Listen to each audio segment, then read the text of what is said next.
Toda vez que alguém abre a boca para falar do Cristo Redentor, solta a mesma frase pronta, aquela frase confortável que a gente aprendeu na escola e nunca questionou. Ah, o Cristo foi um presente da França, foi a França que fez. Isso é mentira. E não é uma mentira pequena, é uma daquelas mentiras que ofendem. Dizer que a França construiu o Cristo é cuspir na memória de quem realmente carregou o peso daquela estátua nas costas.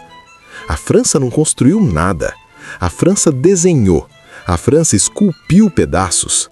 A França mandou uma cabeça e 2 mãos de gesso. Sabe o que a França nunca fez? A França nunca pisou no chão do Corcovado. Nenhum francês subiu aquela montanha com um saco de cimento nas costas debaixo de um sol de 40 graus. Nenhum francês ficou pendurado num andaime balançando com o vento nordeste rezando para a corda não arrebentar. Quem constrói algo? É quem faz o desenho bonito no papel, no conforto de um ateliê em Paris, tomando café e discutindo arte? Ou é quem sangra para colocar aquele desenho em pé num lugar onde a engenharia dizia que era impossível? Hoje, eu e você vamos ter uma conversa séria. Eu vou te contar a verdade que não está na placa de bronze lá no pé da estátua. A gente vai falar sobre quem realmente é o dono daquela obra. E eu já te adianto, a autoria real não cabe numa placa. Porque o Cristo não foi feito de pedra e cimento. Ele foi feito de gente. Gente que a história fez questão de esquecer. Senta aí, vamos desmontar esse mito agora. Vamos começar pelo básico, pelo que te contaram errado. A narrativa oficial é linda, né? Um gesto de amizade transatlântica. O escultor francês, Paul Landowski, o gênio, cria a obra-prima em seu estúdio chique em Boulogne. Ele molda a face serena, as mãos abertas, envia tudo de navio e, puf, mágica. O Cristo aparece no Rio de Janeiro. Isso é uma simplificação preguiçosa. É como dizer que o arquiteto que desenhou a sua casa foi quem assentou o tijolo. Não foi. O Landowski foi importante, claro que foi. Ele deu a forma estética. A cabeça e as mãos foram moldadas lá. Mas pensa comigo, o Cristo tem 30 metros de altura. 30 metros. Isso é um prédio de 10 andares. A cabeça tem quase 4 metros. As mãos, 3 metros cada uma. O resto? O corpo? A estrutura? Os braços abertos desafiando a gravidade? Tudo isso é engenharia brasileira. Tudo isso é suor brasileiro. O projeto original, a ideia de como aquilo ficaria em pé, não veio de um escultor. Veio de um engenheiro brasileiro chamado Heitor da Silva Costa. Guarda esse nome, Heitor. Ele é o pai da criança. O Landowski foi o cirurgião plástico. O Heitor foi quem fez o coração bater. Quando o Heitor teve a ideia, todo mundo chamou ele de louco, e com razão. A gente está falando da década de 1920, não tinha guindaste moderno, não tinha computador para calcular a carga de vento. O Corcovado é um pico, cara. É um pico de granito a 710 metros de altura, cercado de abismo por todos os lados. O topo do morro era minúsculo, mal cabia uma casa, quanto mais um monumento de 1000 toneladas. A França mandou o design, ok. Toma aqui, faz esse homem de túnica. Mas ninguém em Paris parou para pensar. Ei, como é que a gente faz um braço de cimento armado ficar esticado horizontalmente, suportando toneladas de peso, lá no topo de um morro onde venta tanto que arranca telhado de casa? O problema era nosso. A solução teve que ser nossa. O Heitor da Silva Costa sabia que se fizesse o Cristo de metal, como a Estátua da Liberdade, ele ia enferrujar e cair em 20 anos. O clima do Rio não perdoa. Maresia, umidade, calor infernal. Ele precisava de algo eterno. E ele apostou tudo numa tecnologia que na época era considerada coisa de maluco para a escultura. Concreto armado. Concreto, um material de fazer prédio feio, um material de fazer ponte.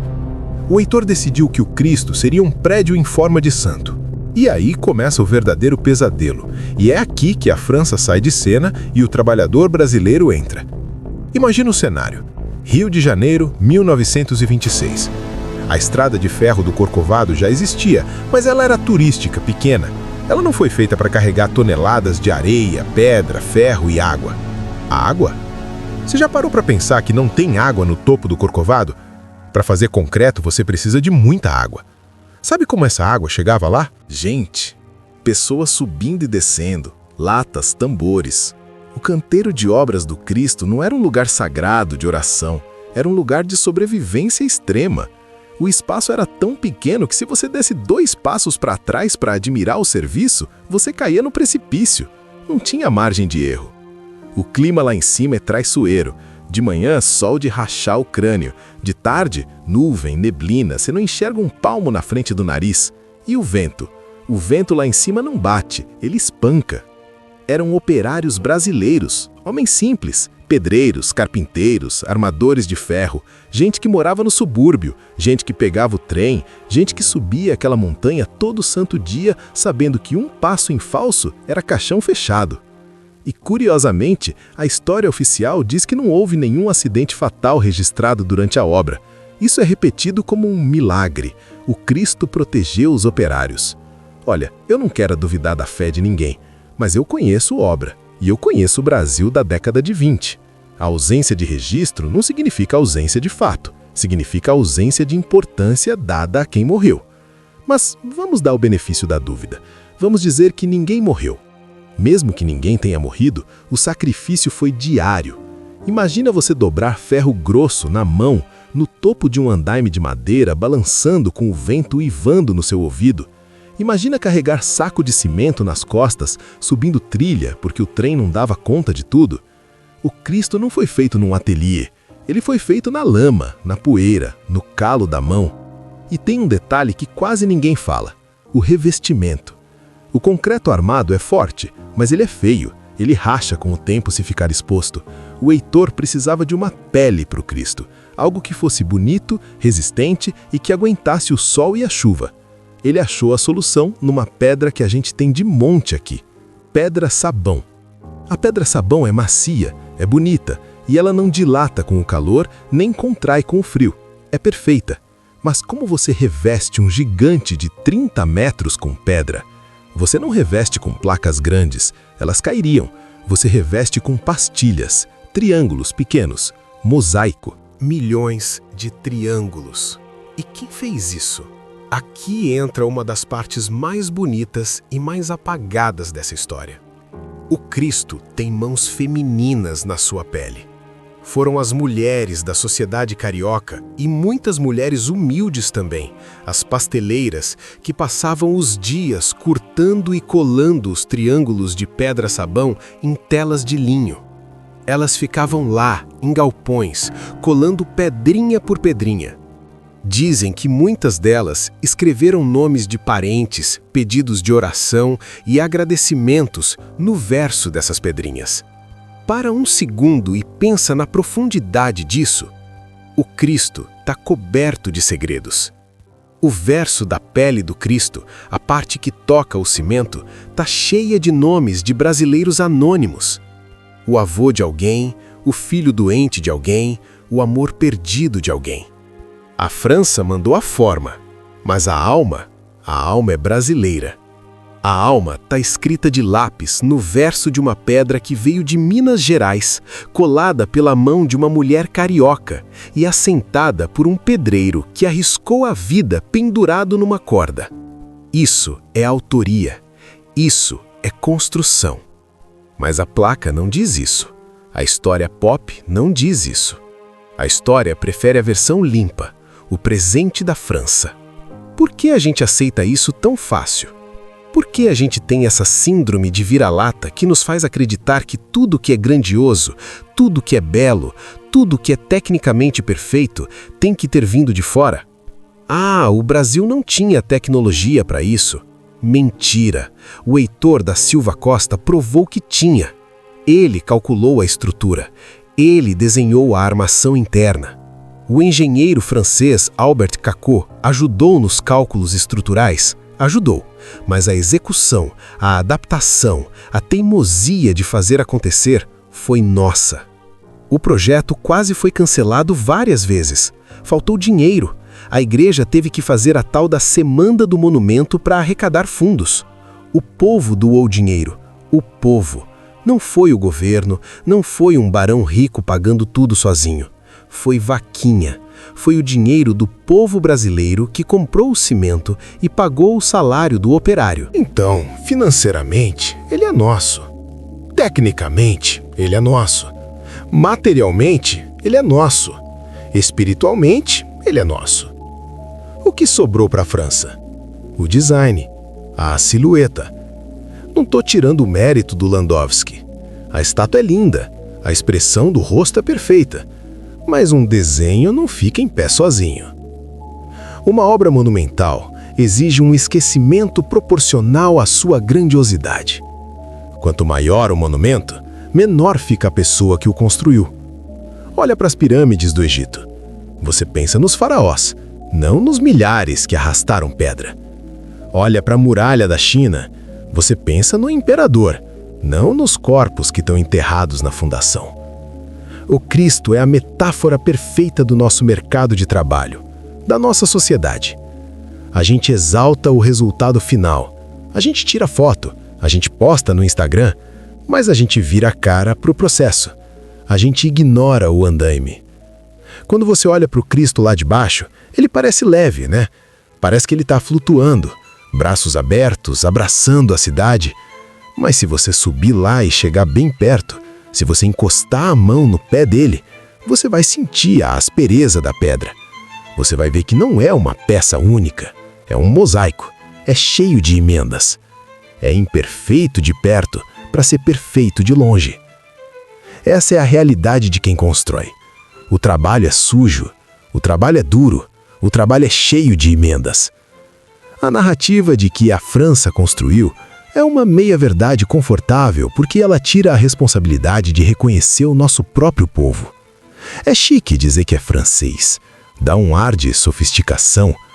Dizer que foi construído pelo Zé, pelo Antônio e pela Maria parece comum demais. Mas é no comum que mora o milagre.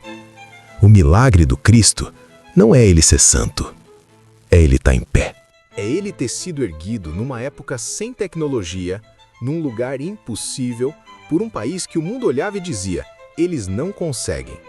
Eles diziam que o concreto não ia aguentar, diziam que o vento ia derrubar, diziam que o dinheiro ia acabar, diziam que o brasileiro não tinha competência. O Brasil fez o símbolo existir, a França pensou o símbolo. Há um abismo de diferença entre pensar e fazer. Quem tem uma ideia, tem uma ideia. Quem executa uma ideia, tem um legado. E eu fico imaginando como foi o dia da inauguração, 12 de outubro de 1931. A festa, os políticos, o cardeal Leme, o próprio Getúlio Vargas estava lá. As autoridades, os flashes, os discursos bonitos. Onde estavam os pedreiros? Onde estavam as pasteleiras? Será que eles foram convidados para ficar na primeira fila? Ou será que eles estavam lá embaixo, na cidade, olhando para cima, apontando e dizendo para os filhos, eu coloquei aquela pedra ali? Provavelmente eles já tinham sido dispensados, a obra acabou, a mão de obra não serve mais. O monumento fica, o construtor desaparece. É cruel, mas é assim que a história é escrita. Só que hoje, a gente tem a chance de reescrever essa nota de rodapé. A gente tem a chance de olhar para aquela estátua e ver mais do que um símbolo religioso ou turístico. Eu quero que da próxima vez que você olhar para o Cristo, você não veja só a imagem sagrada. Eu quero que você veja o andaime invisível que ainda está lá. Quero que você sinta o cheiro de suor misturado com cimento. Quero que você sinta o medo de cair lá de cima. Quero que você veja as mãos calejadas que lixaram aquela pedra-sabão para ela ficar lisinha. O corpo humano foi a ferramenta principal. Não havia guindaste que substituísse a coragem de um homem subindo aquela encosta. O cansaço era a rotina. O medo era o companheiro de marmita. A fé daqueles homens não era uma fé abstrata, teológica, bonita de se falar na missa de domingo. A fé deles era a necessidade de continuar subindo para levar o pão para casa. O Cristo não nasceu da oração de um bispo, ele nasceu da necessidade de um operário. E essa é a maior ironia de todas. O monumento mais famoso do Brasil, o símbolo da nossa fé, foi erguido pela força de trabalho mais explorada e menos reconhecida do nosso país. Então, quem paga o preço real de um símbolo? Quem lucra com a narrativa? A França ganhou o crédito artístico, o turismo ganha os milhões, o Rio ganha o cartão postal. O Brasil entregou vidas, entregou tempo, entregou esforço e entregou silêncio. É um presente que exige sacrifício.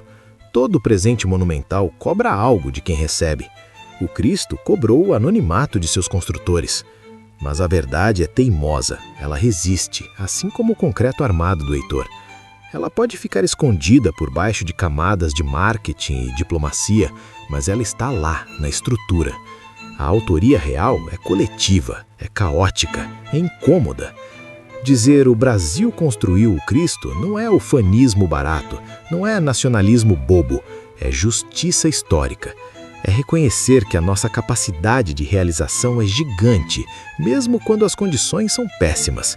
O brasileiro é o mestre de fazer o impossível com pouco recurso. O Cristo é a maior prova disso. É a gambiarra mais divina e bem feita da história da humanidade. E quando eu digo gambiarra, eu digo com orgulho. A capacidade de adaptar, de resolver. A França enviou um quebra-cabeça. O Brasil montou, colou, reforçou e ergueu. Um presente desmontado não é uma obra concluída. Se eu te der um monte de tijolo e cimento, eu não te dei uma casa, eu te dei trabalho. A França nos deu trabalho e nós transformamos esse trabalho em arte. Então vamos combinar uma coisa aqui? Daqui para frente, quando você ouvir alguém, seja um gringo ou um brasileiro desavisado, dizendo «Ah, le cri rédempteur, c'est français», você vai interromper. Com educação, claro, mas com firmeza. Você vai dizer «não». O desenho é francês, o Cristo é brasileiro.